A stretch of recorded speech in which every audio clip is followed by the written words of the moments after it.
દેશના ઇતિહાસમાં પહેલી વખત મુખ્યમંત્રીએ ચૂંટણી હાર્યા બાદ પોતાના પદ ઉપરથી રાજીનામું આપવાનો ઇનકાર કરી દીધો. નમસ્કાર દર્શક મિત્રો. પશ્ચિમ બંગાળની ચૂંટણીમાં ભારતીય જનતા પાર્ટીનો ભવ્ય અને ઐતિહાસિક વિજય થયો ત્યારબાદ તૃણમૂલ કોંગ્રેસના અધ્યક્ષ એવા મમતા બેનર્જીએ અભૂતપૂર્વ અને એક એવો અવિશ્વસનીય નિર્ણય કર્યો. આ ઘટનાક્રમ જોતા મુખ્યમંત્રી પદેથી મમતા બેનર્જીએ રાજીનામું આપવાનો ઇનકાર કરી દીધો છે, જેને કારણે પશ્ચિમ બંગાળમાં નવો વિવાદ અને એક નવો બખેડો સર્જાયો છે. તો મમતા બેનર્જીએ સ્પષ્ટ શબ્દોમાં કહી દીધું છે કે તેઓ લોકભવન નહીં જાય અને મુખ્યમંત્રી પદેથી રાજીનામું પણ નહીં આપે. તો કલકત્તામાં એક પત્રકાર પરિષદ યોજી અને મમતા બેનર્જીએ જણાવ્યું હતું કે હું રાજીનામું નહીં આપું, અમે હાર્યા નથી, હું રાજભવનમાં નહીં જાઉં, આનો તો સવાલ જ ઉદ્ભવતો નથી. હજુ પણ કહેવા માંગુ છું કે અમે ચૂંટણી હાર્યા નથી, આ અમને હરાવવાની કોશિશ થઈ રહી છે. અધિકૃત રીતે ચૂંટણી પંચ દ્વારા અમને હરાવી શકે છે, પરંતુ નૈતિક રીતે અમે ચૂંટણી જીતી ગયા છીએ. અને મમતા બેનર્જીએ ગંભીર આરોપો લગાવતા કહ્યું હતું કે આ પરિણામ જનતાનો વાસ્તવિક જનાદેશ નથી, બલકે આ એક ષડયંત્રનું પરિણામ છે. ભારતીય જનતા પાર્ટી અને ચૂંટણી પંચ ઉપર મમતા બેનર્જીએ ગંભીર આરોપો લગાવ્યા હતા. તો દર્શક મિત્રો, મુખ્યમંત્રી પદેથી જો રાજીનામું ન આપવામાં આવે તો શું થાય તેની પણ આપણે વિગતવાર વાત કરીએ. તો રાજ્યપાલ પાસે ખાસ સત્તાઓ રહેલી છે.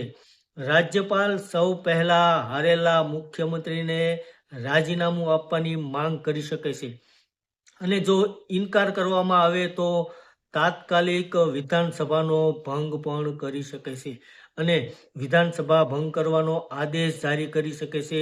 આવી પરિસ્થિતિમાં રાજ્યપાલ મુખ્યમંત્રીને બરતરફ પણ કરી શકે છે.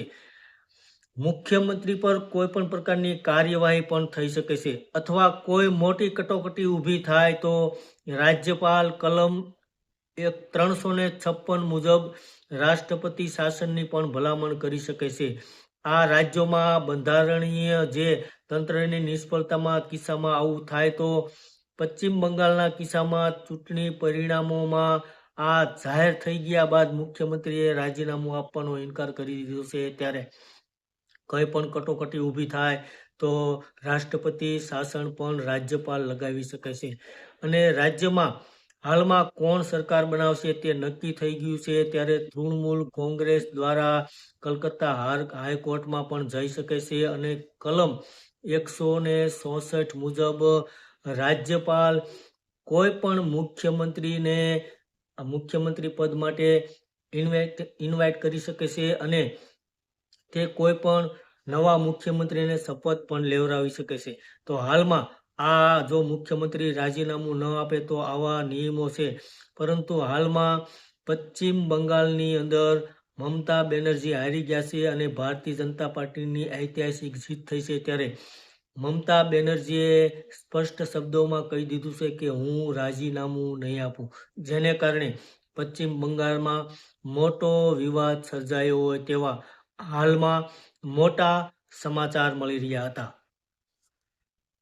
ધન્યવાદ દર્શક મિત્રો.